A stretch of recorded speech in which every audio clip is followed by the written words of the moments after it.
Okay, so quick introduction to one of my favorite techniques. It's not sweeping, even though that is one of my favorite techniques. It is muted legato. The first time that I was really aware of muted legato was whenever I started listening to guys like Rick Graham, Tom Quayle, Guthrie Govan. All those guys are really, really good at using it. And they use it in some crazy fucking ways, man. But there's other players that I really enjoy that use it a lot too. Betancourt is probably one of the biggest guys in rock that uses it. And my personal favorite, Ed. And I think that I can at least get you guys started with something super simple, which is, I'll call it the eruption lick. Can't go wrong with it. So let's go over this really quick.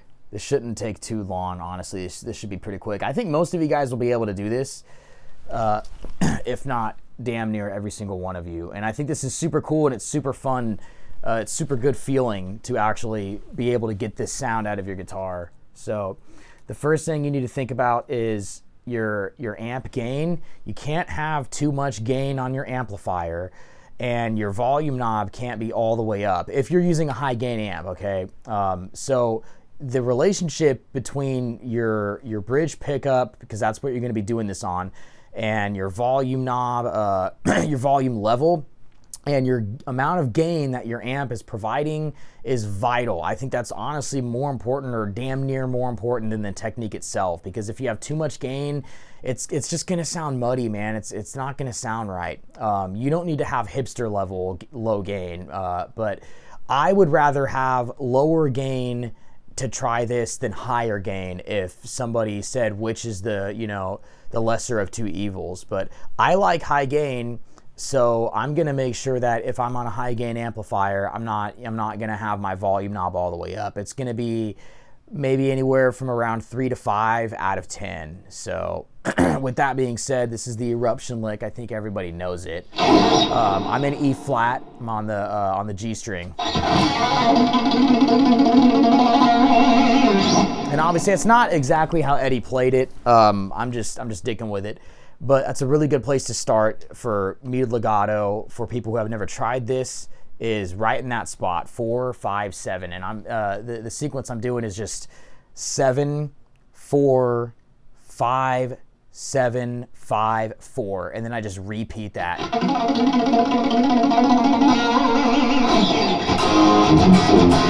So, the other important thing is with your left hand, I would really only worry about muting the low E with your thumb if you can. And with if you're doing like stationary licks where you're kind of barring on your index finger or getting close to, you could also mute the B and the E string. But if you're not really great at muting with the left hand yet, throw the pick away, right? You don't even need a pick for this, and just mute with your right hand, because that's where you're getting the sound from anyways. If I'm not muting, it's gonna sound like this. Like if I'm not muting with anything, it's gonna sound terrible. It's gonna sound like this.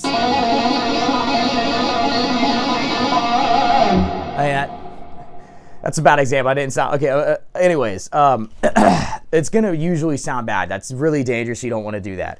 You want to be muting with the right hand, around this area.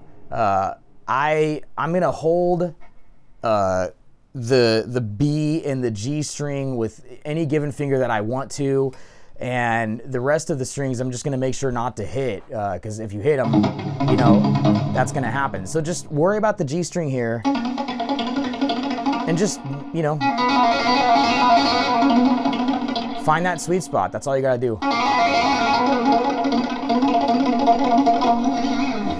Sounds cool, man. That's really all you gotta do. That's the lick. I hope that's digestible. There's not really much to it, to be honest. If you know how to palm mute, you can do it. Just palm mute and then mute the other strings that you're not playing. The other uses of this, even on the same string, for me, I just can even stay in key. Stay in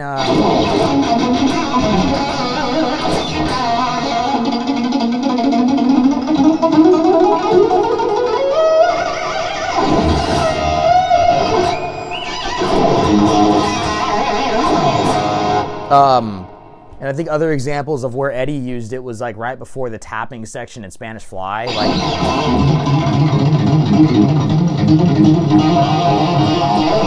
okay. Anyways, yeah, it's in so many songs. So many players use it. It's a very important technique to know, in my opinion. It sounds super cool. But yeah, hopefully this is digestible for you guys. Anyways, I'm gonna peace out.